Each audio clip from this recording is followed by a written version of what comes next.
The plot thickens at Big Sandy in beautiful Belmont Park on a picture-perfect but windy Thursday afternoon as this Belmont Stakes Festival, presented by DraftKings, kicked off with an 8-race card and an early first post at 12:50. Glad you're with us. Hope you had a good Thursday so far. It'll get even better now. We say that with a good bit of modesty. It is the Mig, Richard Migliore, and Jason Blewitt, and the magic number Mig, just 2 days as we have American Pharoah on the grounds and ready for battle on Saturday. And the festivities have already begun. A lot of excitement in the air. Like you said, a bit windy. I'm hanging on to my papers, but you need to hold on to your hat because we got a lot of great action to bring you. Fastest 30 minutes in all of thoroughbred racing. Faster than American Pharoah over Big Sandy as he galloped. He had a steady gallop this morning. Galloped a mile and a half, in fact. 1 lap over this gargantuan main track with Jorge Alvarez up, and he has not turned a hair this cold. Very impressed, just as cool and calm and collected as one could be. Well, and I think that's what makes him double tough. Not only does he have the physicality, the physical constitution to do this and go through this grind, but mentally he just seems to stop, look at things, think about it, and move on. And when you've got a colt that has that mental capacity as well as that physical capacity, that's what you need to get the Triple Crown done. And you just can't miss trainer Bob Baffert in the Belmont Park paddock next to his Derby and Preakness winner and last year's 2-year-old champion is American Pharoah. He moves, it's news. A crowd is always surrounding this champion racehorse, and he schooled in the paddock and once again took everything in stride. Bright, energetic, and just does everything like a seasoned pro. And that's what a champion does. And as you see, he's got Naira's security there. Johnny Dominguez, kind of, his personal escort, blazing the way for him through there. But he looks great. I mean, physically, you can't fault him. Obviously, mentally, he's handling all of the hubbub and excitement that we've got to throw at him here for this Triple Crown attempt. And I just keep going back to it. I'm trying to basically separate my fervent desire to see a Triple Crown winner again, and I go back to it. I think he's going to do it. He is 3-5 on the morning line. He drew post 5 yesterday at 30 Rock with the Belmont Stakes traditional post position draw. And I'll tell you, I rate him a small, and it's a very small, like a sliver below Smarty Jones, what he looked like against his field back in the 04 Belmont. I mean, this horse looks on paper as dominant as one could appear, but that's the beauty of the game. They don't give out trophies. They don't give out Triple Crowns. They don't pay out off paper. You've got to go out there and accomplish it. Yeah, no doubt. And you know what? I think it's a very good comparison, the Smarty Jones comparison. Smarty Jones was undefeated kid to this point. And this colt's been defeated once in his first start. We can forgive him that. I think the key difference between him and Smarty Jones, and this isn't an ability thing, this is his tractability. The fact that he's a little bit more relaxed. Smarty Jones was a horse that would get keen and kind of pull his rider into races. I don't think Victor Espinoza has to worry about that with American Pharoah. He seems to be tractable enough to wait on his rider's cues. Third time might be the charm for Victor Espinoza. The plot thickens just 2 days out from that Belmont Stakes Day card, and it's really going to be fantastic. Now, one of his rivals, Mooptahij, he's been a familiar training face at Belmont Park, and we do have trainer Bob Baffert. I apologize. Let's catch up with Bob Baffert, who had a lot to say about American Pharoah. Saddle on him. We brought him out and gave him a couple rounds around the barn. You could tell he was really, he's happy. He's enjoying what he does. He's a very happy horse, and you could tell he was enjoying himself out there this morning because that's the way he runs. When he's happy, when he's really enjoys running. So I think he was glad to get out there and take a spin around the track, and it looked like he handled everything very, very well. And his exercise rider said he was pretty tough. He wanted to do a lot more. So that's very, very, very, very good sign. And Bob Baffert, much like American Pharoah, seems to be taking this in stride. Not his first rodeo, but he seems very relaxed and just very easy with all the goings on. When I got to catch up with him at Rockefeller Center yesterday at the draw, that's what struck me the most. He just seems as calm as a person can be in this situation, and almost as though he knows he's got the goods, and barring any unforeseen bad luck, he thinks he's going to win it. I mean, he's just a very cool customer right now. Mid-pack for American Pharaoh, Mubtahij, who has spent a good bulk of his career on the other side of the world. Well, he drew post number 1 beneath Irad Ortiz Jr., and he has been a familiar face, A, on this show, and B, during the trading hours at Belmont Park. Today, he recorded his 6th breeze timed workout over the last 20 days at Belmont. Well, one thing for sure, he's not going to be a short horse. He may not be fast enough, but he's not going to be short as we're watching him win the UAE Derby. And he drafted in behind horses nicely there. It was a very sandy surface. Well, we call this Big Sandy, don't we? He took the kickback well. He eased out. Now, I don't know what he was beating there, but he certainly visually was eye-catching. And he projects to get a similar trip in the Belmont. He gets the rail. He's going to be drafted in behind horses with Irad Ortiz Jr. It's going to be interesting to see if he's actually good enough. The distance shouldn't be a problem, though. He's by Dubawi, who throws horses that seem to be able to run forever. All right, we've got Irad Ortiz Jr., in fact, who's standing by. I'm with Irad Ortiz, the rider of Mubtahij. You've gotten on him in the morning. You've gotten familiar with him. Are you excited about riding him in this Belmont Stakes? Yes, I'm very excited to ride in the Belmont Stakes, and I get out in the morning and he's doing very good. His trainer, Mike DeCock, thinks he'll be closer to the pace. Do you see yourself being closer to, like, American Pharaoh somewhere? That's the only chance I think I have on the race, because it's not too much speed on the race, just 8 horses, and my horse, before the Derby, he went close to the pace, so we're going to try to be close. You're the leading rider right now at Belmont. You've been riding great. Do you think that's a big advantage over, let's say, Victor Espinoza, who doesn't ride here all the time? How much experience you have at Belmont Park? No, I don't think I got a lot of bunches. He have a great horse with him, and sometimes it's all about the horse. I think you can make some difference on the track, but you got a good horse, and I think you'll be all right. Well, I know you got a fit horse. Best of luck. Thank you. Rides here at Belmont, as you noted, Mig. He's won a bunch of New York riding titles in his short but illustrious career. And the Belmont, whether it's coincidence or not, has propelled some young riders in recent times to the winner's circle. Alan Garcia, Fernando Hara, those 2 jockeys come to mind. I think Irad's built a little bit more of a foundation than the 2 aforementioned riders. Good, talented riders that you mentioned, but they seem to not really build on that success as much as you would have thought they would. Particularly Fernando after winning the Dubai World Cup in Vasor, where Irad's already kind of building into that success. A Breeders' Cup last year, leading rider titles. Belmont would seem to be the next logical step, and as long as he keeps his work ethic about him, because it's one thing I really like about all of the young riders we have here in New York is their work ethic. And he has got some agent in Steve Rushing who deserves a mention and a plug and some acknowledgement. That guy is an agent of all agents.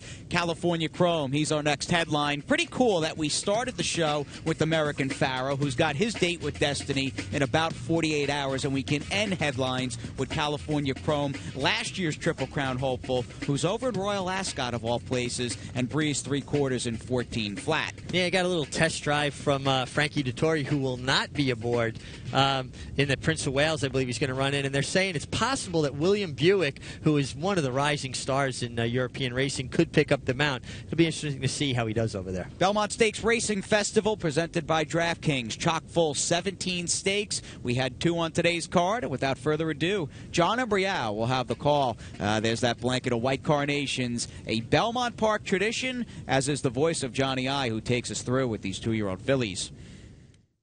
And they're off. And it is a Moment Is Right. Quickly going out for the early lead and quickly opening up on the field. Moment Is Right has a 4-length advantage with Decked Out racing in second and 1 minute next in third. La Nina is fourth. The field moves around the far turn. Moment Is Right in front by 3.5 lengths. Decked Out giving chase in second. 1 minute down at the rail in third. And Long Shot La Nina at the back. The quarter went in 22 1/5 seconds. The quick starting Moment Is Right is maintaining a 4-length lead.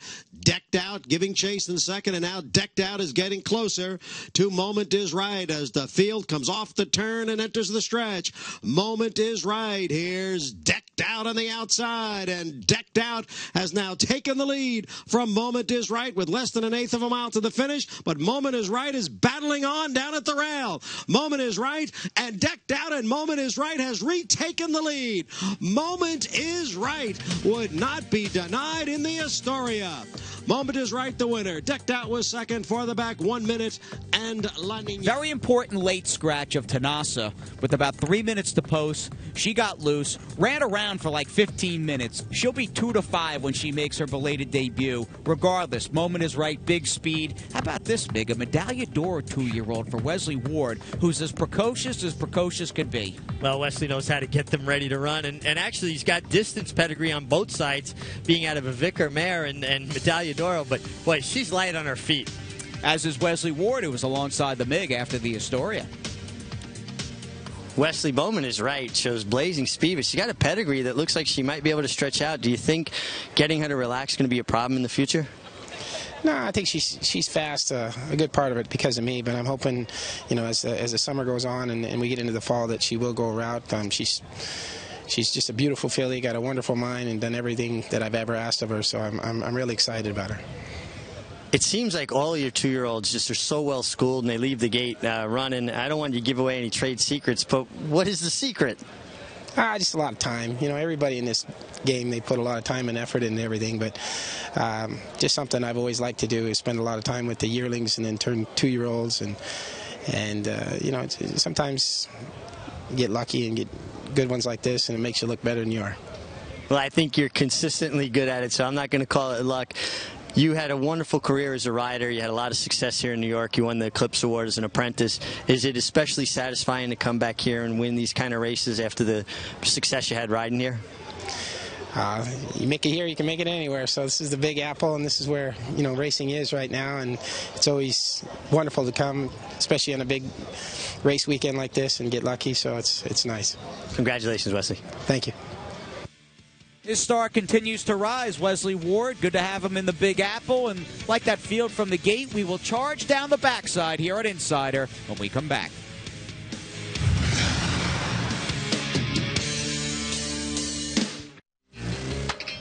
Back to Belmont Park. I'd say a good 7, 8 stories up in the air. 3rd floor clubhouse studios. Who's luckier than the Big and myself? Perched over the finish line at Belmont Park. Life is pretty good, right? Life is good. Pretty nice, cozy spot we got here. And I actually was just over there with my feet dangling over the rail when Affirm beat Aladar in the Belmont Stakes. I was a wee boy of 14 dreaming about being a jockey, but now I get another good view. You lived out the dream of being a jockey, a champion rider, won many races at Belmont Park, and I hope you get to see a 12 Triple Crown winner here on Saturday. I hope so too. I feel like time's running out on me. Yeah, you still look good. Let's move on to race number 4. We stay with Johnny I. Larry took a couple races off. We had the professional soothing sounds of Johnny I, and he'll take us through the 4th big field of maidens on the main. Razi. Now moving up is Strong Incentive along with Blame Dixie. Up the backstretch, Santifica, Blame Dixie, Strong Incentive. 3 of them across the track for the lead, and they've opened up 3 lengths on Now Power, who's racing in 4th. And El Razi is down towards the rail in 5th, followed by Kate Chulo in 6th. Calling Me Home's on the outside in 7th. Farther back, it's Special Treat in 8th. Gemma Bell's at the rail in 9th. Then Winter Palace and Caramba. The quarter, 21 2/5 seconds. On the inside, it's Sanctifica, and on the outside, it's Strong Incentive. Strong Incentive on the outside, and Sanctifica. And now Blame Dixie has dropped 3 lengths off the lead. The half in 44 3/5 seconds. The field is at the top of the stretch. Sanctifica down on the inside is holding off Strong Incentive. El Razi is putting in a late run on the outside, and then Calling Me Home. And Caramba gaining ground down at the rail. A 16th out. El Razi's in front. Now Caramba, El Razi, and Caramba. El Razi the winner. Caramba was second. Farther back, Now Power finished 3rd. Blazing hot pace in this race. Holy smoke, set up the late run from a seasoned effort first time out, Malibu Moon filly. Yeah, this was some fast pace. When they break 22 seconds at Belmont Park, they are rolling. And I thought that the winner and the runner-up looked awfully good. The 2-horse the winner, El Razi, under Irad Ortiz, and the eventual runner-up, Caramba, really finished gamely up the inside. And Shook's horses definitely, and Kieran's horses, both improve with racing. I think these are two nice prospects. The winner is a $330,000 yearling purchase, daughter of Malibu Moon, a younger half-sister to a former Woody Stevens winner in JBK. And the funny thing is, Irad Ortiz Jr. and Kieran McLaughlin teamed up here in race 4. They will compete against each other in the Belmont Stakes. Well, that's it. When you're a jockey, whatever person you're riding for, that's the team you're playing for in that race. All right, all worked out in the 4th. Let's move on to race number 7. Second stake on the card, the Intercontinental, second running, Older Fillies and Mares, 7 on the Widener. Ecstatic Miss hesitated coming out of the gate. It's a good start for Believe in Charlie, who goes out to take the early lead with Zendaya right alongside in second. Break of another 2, and then comes Lemon Point running in third position on the inside. On the far outside, Dauphine Roos is going up. Marbrose is right in there with Coon in between horses. Radiator is next on the outside. Then Token of Love, Carolina Shag. Outside of them, Distorted Beauty and Ecstatic Miss is last of them all. Believe in Charlie leads Zendaya through a 23-1 opening quarter mile as they race for the far turn. Lemon Point is third to the inside. Dauphine Roos follows in fourth. Marbrose, the favorite, between those two in fifth, 3 lengths off the lead. And now starting to gain ground is Radiator to the outside. Token of Love is on hold at the rail, 5 lengths to make up. Then Coon Ecstatic Miss to the outside is after that. And then Distorted Beauty and Carolina Shag. Still Believe in Charlie and Zendaya, and Dauphine Roos joins them on the outside. Lemon Point is down toward the rail. Marbrose still well held in behind a wall of horses. And on the far outside, beginning to move up is Radiator, but Marbrose is full of run. No place to go in behind horses as they come into the final furlong. And the leader here is Zendaya. Zendaya in front. Marbrose has got running room now. Storms into second inside of Dauphine Roos. It's Zendaya to catch, though. Zendaya's got the lead by 2 as they come down to the line. And Zendaya will win it by 2 lengths over Marbrose. And then it was Distorted Beauty and Dauphine Roos fourth. Speedy More Than Ready filly spurted. Manny Franco asked her in mid-stretch. This had to be a pretty good feeling when she was able to open up in a blink of an eye. That instant acceleration, and that's what you want in turf horses. You want horses that have that acceleration, that turn of foot. This filly's a little keen. He did a really good job getting her to settle down in second before he turned her loose, and you can see a little pumped up Manny Franco there. It's important for a kid like him to win races like this on a big stage. People are paying attention. For a horseman like Christophe Clement, and Manny Franco is one of the many talented young men we have here. You've said it all. Nicely done. Christophe Clement wound up running second as well with Marbre Rose, who looked like she had a ton of run, pretty much the pocket or was tucked in 2-path or so. A seam opened, and Zendaya just kicked away, and she really had no run at all. I think Zendaya's turn of foot there basically neutralized Marbre Rose's, her own kick. I mean, that instant acceleration. And that's what I think discerns good turf horses from, really good turf horses and just ordinary horses, is that ability to quicken instantly. Step forward, she got the 7. A good effort from Zendaya. Furious 5, we can get Larry Comas in the booth now. 1, 2, 5, 6, and 8. On the outside as they come toward the top of the stretch, and Comandante is joined on the outside by Mighty Zealous, and these two will decide it in the final furlong. Comandante holding off Mighty Zealous for now, passing the 16th pole. Comandante, Mighty Zealous not going away, but Comandante's drifting out late, and Comandante will get to the wire first over Mighty Zealous. Then it was Escape to the Moon and Pretension. Of the stretch, a 45 flat half mile, and they're into the stretch, and it is Discreetly Elusive in front. Wavell Avenue switch to the outside, runs at her as they come to the final furlong. Wavell Avenue takes the lead on the outside of Discreetly Elusive and takes off for the wire. Hot Rendezvous's made progress on the outside, and then here's Delicious, but it is Wavell Avenue, and Joel Rosario clear under the wire, winning it by 5 to long shot Hot Rendezvous.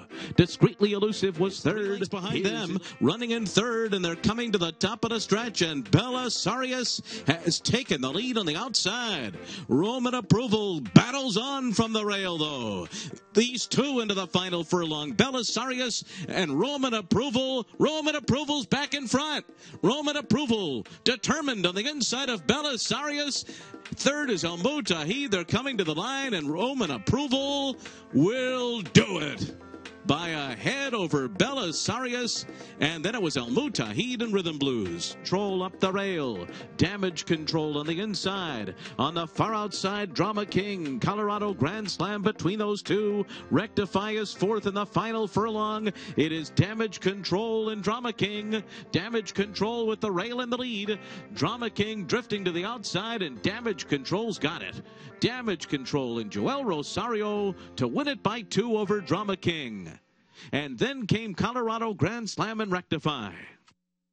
These two will come to the top of the stretch together. Vouch for Kitten and Robe, and they're side by side as they turn for home. Southern Gem is coming after them. Then coming Attraction. Tis Talented to the inside. Elated is gaining ground with nimble foot, but in the final furlong, Vouch for Kitten is the one to catch. Southern Gem trying to reel her in. Here's Southern Gem. Southern Gem alongside of Vouch for Kitten. These two with Southern Gem getting away. Vouch for Kitten second. Tis Talented third, and Elated was fourth. You don't see Todd Pletcher get off at 17-1 too often. That was the case. Southern Gem fell through the cracks. Was it the outside post in the last, post number 12 on the inner? The outside post is so difficult from that inner turf mile and a 16 start. You're actually starting on the outside of the main course. You're coming up a little hill, down a little hill, and then hard to the left. Very difficult spot. Let's see what Luis Saez faced from the outside as we take a look with Cappy. And the second look on Thursday at Belmont, race number 8.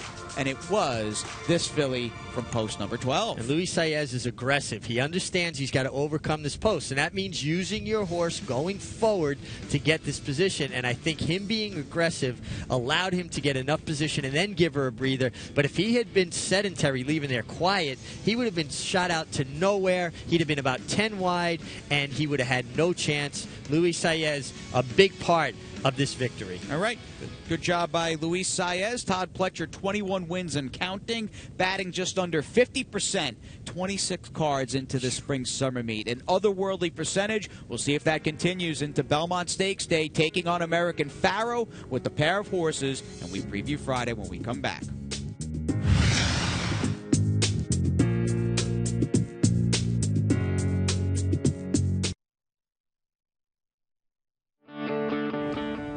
A day and change remains to get those Belmont Stakes tickets. We are not selling them at Belmont on June the 6th. $15, an easy game, a mouse click away. Check those out and buy them at BelmontStakes.com. And a championship day of racing on the first Saturday in June. Look at the lineup, Big, with those 6 grade ones. Just an exciting thing. These were stake races I grew up watching, and I couldn't wait to each one of them were on their individual days. Well, you get them all now in one big cluster. What a day of racing. And that NYRA.com Met Mile is just an outstanding field. Many extensive guaranteed wagers on Belmont Stakes Day. It's going to be a profitable day for all of us. Going to win thousands. We're going to see a Triple Crown, an American Pharaoh. But we got to get some ammo for the Belmont Day windows with Friday's card. And let's get to the preview. 5 stakes in all. Tremont is the second stakes on the program. Here's Uncle Vinny for the White Hot Todd Pletcher. I almost made a mistake and said, there's Uncle Mo. I mean, he looks just like Uncle Mo. He's got the same kind of impressive stride. This colt was bounced around going into the turn, was able to extricate himself from trouble with by Johnny Velasquez and finished well. I think an outside draw, he's going to be double tough. Banry, post number 5. Wesley Ward took the Astoria today. He is back with this gray filly trying the boys by Macho Uno. Well, just an embarrassment of riches, and he's got away with the ladies here. This filly was so impressive here, and he thought enough of her to put her in against the boys. You got to think Wesley has a pretty good handle on his horses. Good size field. 10 were entered. We'll at least have 9 because Moment Is Right, who won the Astoria, had been cross-entered into Morris Tremont. She is obviously going to scratch out. And speaking of Uncle Vinny, there's a full 3-year-old, the Uncle Mo, debuting for Todd Pletcher and Coolmore in a 3-and-up maiden special weight. It's the 5th on the Morris card, so that should be pretty cool, seeing Uncle Vinny onto the full brother to Uncle Mo. Good stuff. Race number 8 on the program is the True North. Solid group of sprinters. This race I had a very difficult time with. What do you think of Rockfall for Todd Pletcher? He's super talented. He gets a great post. He's going to be able to get in the race the right way. You know, he has speed. He's going to put himself close. And I'm sorry, I just got to go back for a second. So you're telling me Uncle Vinny's uncle is running tomorrow? Uncle Vinny's, well, yeah, Uncle Vinny's dad is running tomorrow. No, full to Uncle. Oh, yeah, full to Uncle Uncle Moses. Saga. That's his uncle. Yeah, thank you very much. Very cool. All right, Stall-Walking Dude, and clearly now out of the Diablo, does Stall-Walking Dude keep this insane raging form for Jacobson? It just shows you when horses are going good, they're going good, and he's a fighter. He fought for it. Clearly now hanging on the wrong lead. I want to see that clearly now. We saw last year explode here at Belmont Park. I was in the Tom Fool. Mm-hmm. With the blinkers for Brian Lynch.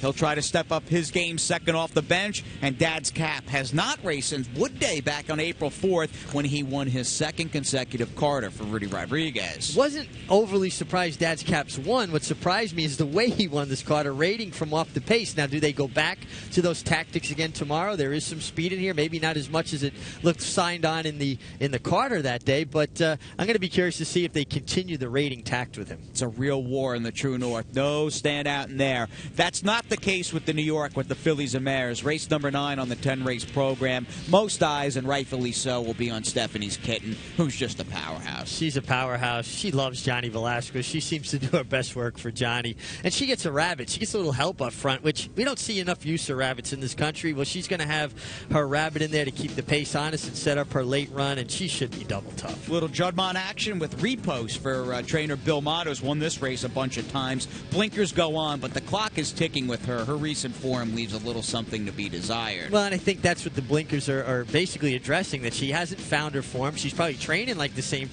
mare, but they want to see more from her. I just question if the blinkers are prudent in this spot, because you have a rabbit, and the blinker's probably going to make her keener, and is she going to engage the rabbit? Now, if she can lay second comfortably and overtake the rabbit and kind of get her confidence blown up, that's her best move, but I don't want to see her getting a head-and-head duel with her. Stephanie's Kitten looks very good. We'll kick off the first leg of the Belmont Gold Cup Belmont Stakes double. So what is that? 28 furlongs of rolling double with the look at Unitarian, Arctic North, and the Chief, H. Allen Jerkins, even though they've got another lap to go in this race. Yeah, one lap to go in here, but that's okay. We're getting to take a look at these horses, and one thing about it for sure, though, is Unitarian, he really finished the deal, and he'll stay the 2 miles. Red Rifle for Todd Pletcher, cross-entered in the Brooklyn. Where would you run, Meg? Off his Excelsior, you and I talked about it earlier. I think I'd be looking at the Brooklyn, 1.5 miles on the dirt. Seemed like it would be a good spot for him. He is in good form, and we're going to show you, actually, the H. Allen Jerkins in just a second. We'll get it queued up. Here they come off the final turn for the last time, and Unitarian, here he is, 4 wide or so, just blowing by everybody. And you don't see horses finish with this kind of energy going 2 miles. This is a colt that gets a lot of air, knows how to finish the deal. Ran at a racetrack going 1.5 miles in the Elkhorn at Keeneland. 2 miles, he's 1 for 1 at the distance. You got to think he's going to be pretty tough. It's a 10-race Friday card. 12:50 is the first post. And we leave you by saying goodnight with one of our good old friends, Dave Litfin of the Daily Racing Forum. The 8th race named after Dave's honor. Keep fighting the fight, Dave. It was great seeing you at Belmont Park today. This will be far from your last Belmont Stakes. Good to see that crowd down there with Luis Saez, that is. Dave Litfin, a warrior. And that'll do it for us here on Belmont Insider.